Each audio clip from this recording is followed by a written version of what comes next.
I was standing into the floor-to-ceiling window of my suite, silk blouse brushing against my skin as the morning sun turned the skyline gold. From 27 stories up, the city looked small, like something I could hold in the palm of my hand. I sipped the last of my coffee, smooth and bitter, and almost laughed at the thought that years ago, I didn't even have a bed to call my own. My phone buzzed on the glass desk behind me. The vibration echoed in the quiet of the room, sharp and insistent. I turned, heels clicking softly on marble, and glanced at the screen. A name I hadn't seen in years glared back at me. For a moment, my chest tightened, a flicker of old hurt rising like a shadow I thought I'd outgrown. I could still feel the sting of that night, their voices, their decisions, their indifference, when they took away the one thing that made me feel safe. My bed.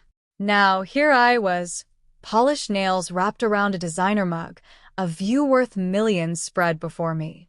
The irony was sharp enough to cut. I swiped the notification away, but the message had already landed in my veins. They were coming. The same people who had once shoved me aside were about to walk through the doors of my hotel. And I was ready for them. I was 19 the night it happened. The house smelled faintly of fried chicken and bleach, but underneath it was the familiar scent of tension, thick, unspoken, ready to crack. I had just finished folding laundry when my stepmother's voice cut through the hallway. "Emily, you'll have to sleep on the couch tonight. Your brother needs your room." I froze, clutching a stack of shirts against my chest. "What do you mean, my room?" She didn't even look at me, just brushed past with that sharp, perfumed air that always made me feel smaller. "David's back from college. He needs space. You'll be fine." My father was in his recliner, TV flashing colors across his tired face. He didn't defend me. He didn't even glance my way. I felt the burn rise behind my eyes. That was my bed, my sanctuary, the only place in that house that still felt like mine. And just like that, it was gone. I remember standing there in the living room, hands trembling, words stuck in my throat like stones. I wanted to scream, to fight, but all I managed was a quiet, "But where am I supposed to go?" Silence. That night, curled on the stiff couch with a thin blanket that smelled of mothballs, I learned what it felt like to be disposable. The cushions dug into my back, the clock ticked louder than my heartbeat, and humiliation pressed against my chest until I could hardly breathe. The next morning, my grandmother slipped into the room before dawn. She sat at the edge of the couch, her fingers cool as they brushed the hair from my forehead. She didn't ask questions. She just pressed something small and heavy into my palm, a brass keychain shaped like a little house. "Remember this, Em," she whispered. Her voice was low but steady, the kind that sank into your bones. "A bed is temporary. A roof is temporary. But one day, you'll build your own. Bigger than this. Stronger than this. And no one will ever take it away." Her words lit a spark in me that I didn't recognize yet. That morning, as the rest of the house clattered awake, I folded the blanket neatly, tucked the brass keychain into my pocket, and made my first silent promise to myself. I won't stay here. I'll find my own way. Leaving home wasn't a dramatic movie scene. It was quieter, lonelier. I packed my duffel bag with a few clothes, some books, and the brass keychain my grandmother gave me. I didn't look back. The first months were brutal. I slept on a friend's futon, then on the floor of a cramped apartment I shared with two girls I barely knew. I worked double shifts at a diner in downtown Dallas, carrying trays heavier than my body could handle, plastering on a smile that didn't reach my eyes. My feet ached every night, my tips barely covered groceries, but I held onto that keychain like it was a compass pointing somewhere better. One evening, after a 12-hour shift, I stayed late to wipe down tables. A woman in her 50s, sharp suit and kind eyes, sat at the counter with a notebook. She'd been coming in for weeks, always alone, always watching the way the staff worked. That night she said, "You're wasted here." I blinked at her, rag in hand. "Excuse me? You've got hustle, girl. Attention to detail. You ever thought about hotels?" Her name was Margaret Turner, and she turned out to be a manager at one of the city's busiest hotels. She offered me a position, entry-level housekeeping, nothing glamorous, but it was more than I'd dreamed of. I said yes. The hotel became my world. I scrubbed floors, changed sheets, polished mirrors until I could see the determination in my own reflection. But Margaret noticed me. She saw how I stayed late, how I asked questions, how I memorized systems no one expected me to care about. "You're not here just to clean rooms," she told me one day. "You're here to learn how they're run." She was right. I studied everything: the reservation software, the supply chains, the way managers spoke to clients. I started taking community college classes at night: hospitality management, finance, leadership. I was exhausted, sometimes running on nothing but coffee and adrenaline, but every new skill felt like another brick in the foundation I was building. There were setbacks, too. Men who thought I was just a pretty face who should smile more. Guests who snapped their fingers at me like I was invisible. Nights I cried in the staff locker room because I felt like I'd never measure up. But I kept going. Then came my first promotion, front desk associate. I traded my cleaning cart for a blazer and a name tag, greeting guests with the confidence I had to fake until it became real. My first paycheck with a comma in it made me cry.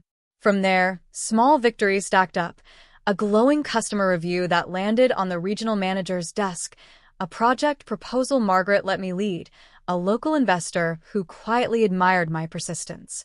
Through it all, I kept my family at arm's length. On social media, I posted vague updates, smiling selfies, a sunset here, a coffee cup there. Nothing that hinted at the empire I was quietly climbing toward. I wasn't ready for them to know. Not yet. Because deep down I was still building. And when the time came to show them, I wanted it to be undeniable. The text message said they were in town and wanted to see me. "We'll stop by," it read, as if I were still that 19-year-old girl waiting on their approval. I didn't reply. I didn't have to. By the time their cab pulled up to the front entrance, the hotel was humming with evening life. Valets in pressed uniforms swept open car doors, chandeliers bathed the lobby in golden light, and the faint scent of jasmine floated through the air vents. I stood near the reception desk, heels clicking against polished marble, watching as my father, my stepmother, and David stepped hesitantly inside. They looked around, heads tilting back, eyes wide.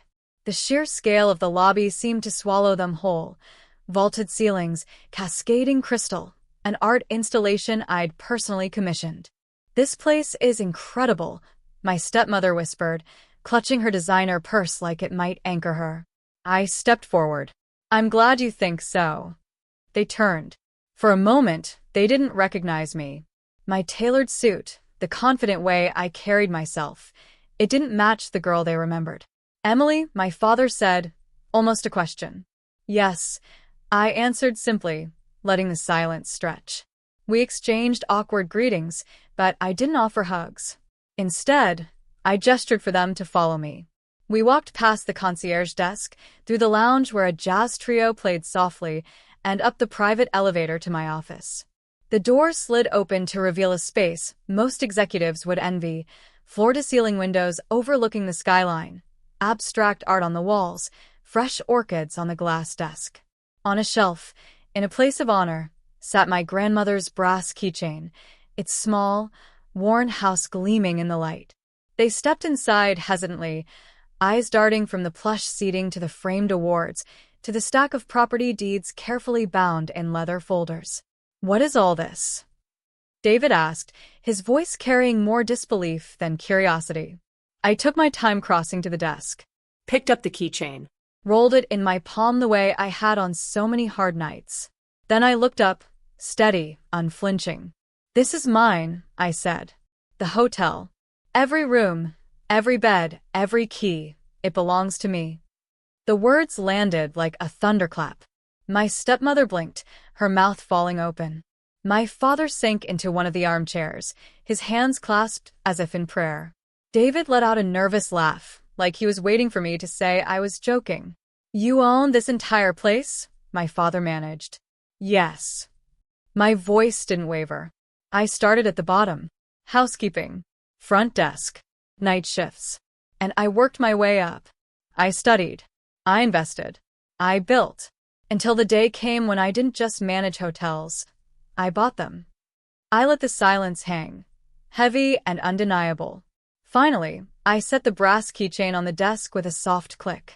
Do you remember the night you took my bed away? When you told me there wasn't space for me in my own home? Their faces shifted, guilt, shame, memory all colliding at once. I leaned forward, resting my hands on the desk. My voice softened, but the steel underneath was unmistakable. Well, now every bed in this hotel is mine. And when people come here, they don't wonder if they belong. They know they do, because I made it that way. The room was silent except for the faint hum of the city outside. For the first time in my life, they had nothing to say. I let them sit there, the silence thick as velvet. For years, they had dictated the rules of my life, where I slept, what I deserved, how small I should make myself to fit inside their world. Now the roles were reversed. My father cleared his throat. Emily, we didn't know. We thought you were struggling. If we had known. I held up a hand. Stop. You knew enough. You knew I was worth less than a bed in your house. His mouth shut, and for the first time, I saw shame crease his features. My stepmother shifted uncomfortably. We made mistakes, but we're family. Surely you can. I can what? I interrupted, my voice calm but razor sharp. Forget? Pretend it didn't happen? That's not how this works. I crossed the room, heels sinking into the plush rug, and rested my hand on the brass keychain. Its weight grounded me, reminding me of that girl on the couch, the one no one believed in. You came here expecting what? Sympathy? Money? Access. I tilted my head, studying them. I don't owe you comfort. But if you want a place in my life, it comes with conditions. David finally spoke, his voice quieter than I'd ever heard it. What kind of conditions? I met his eyes. The kind that require change. I turned first to my father. You spent years sitting silent while others made decisions that broke me. If you want to stay in my life, you don't get to be silent anymore. You speak up for me, for anyone you love. No more hiding behind your chair while someone else does the damage. His jaw tightened, but he nodded slowly. I looked at my stepmother next. You treated me like I was temporary, replaceable. If you want another chance, you will never again measure love by convenience. Not with me. Not with anyone. You'll learn that people aren't furniture to be moved around when it suits you. Her face flushed crimson, but she dropped her gaze. Finally, I turned to David. My voice softened, but my words cut no less deep. You grew up thinking the world owed you space, even if it meant stealing mine. If you want a relationship with me, you're going to build something of your own. No shortcuts, no handouts. And if you fail, you'll get back up. That's the only way you'll understand what it took for me to get here. David swallowed hard, nodding once. I stepped back, folding my arms. These are my terms. Take them or walk away. But know this. I gestured around the office, the hotel, the empire I had built brick by brick. I no longer beg for space in anyone's world. This is mine, and the only way in is on my conditions. The silence that followed wasn't uncomfortable. It was powerful. For the first time in my life, they were listening. The days that followed were different. They didn't transform overnight. People rarely do, but I saw small cracks forming in the walls they had built around themselves. My father called me, not with excuses, but with questions. He asked about my work, about my vision, about what it had taken to get here. His voice carried something I had never heard before: respect. My stepmother sent me an awkward message, admitting she had been unfair, that she was trying to be better. It wasn't perfect, but it was a start. For the first time, she didn't assume her place in my life. She asked for it. And David, I watched him stumble through job applications, take rejection after rejection, and keep going. He wasn't entitled anymore. He was learning, the hard way, that survival is built on grit, not favors. A part of me felt proud of him for the first time. But the real change wasn't in them. It was in me. One evening, I stayed late in my office after the staff had gone home. The city stretched out below me, lights glittering like 1,000 promises. On my desk, the brass keychain caught the glow of my desk lamp. I picked it up, holding it between my fingers the way I had on so many restless nights. My grandmother's words echoed in my mind. One day, you'll build your own. Bigger than this. Stronger than this. She was right.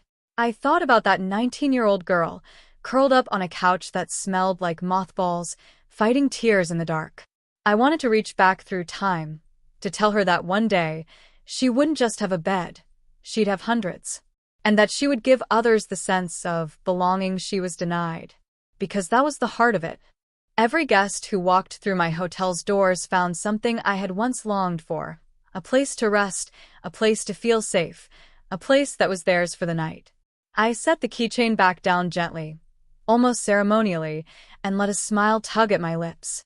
They took my bed, I whispered to the empty room, but I built a world where no one can take my place again. And for the first time, I felt not just powerful, but free.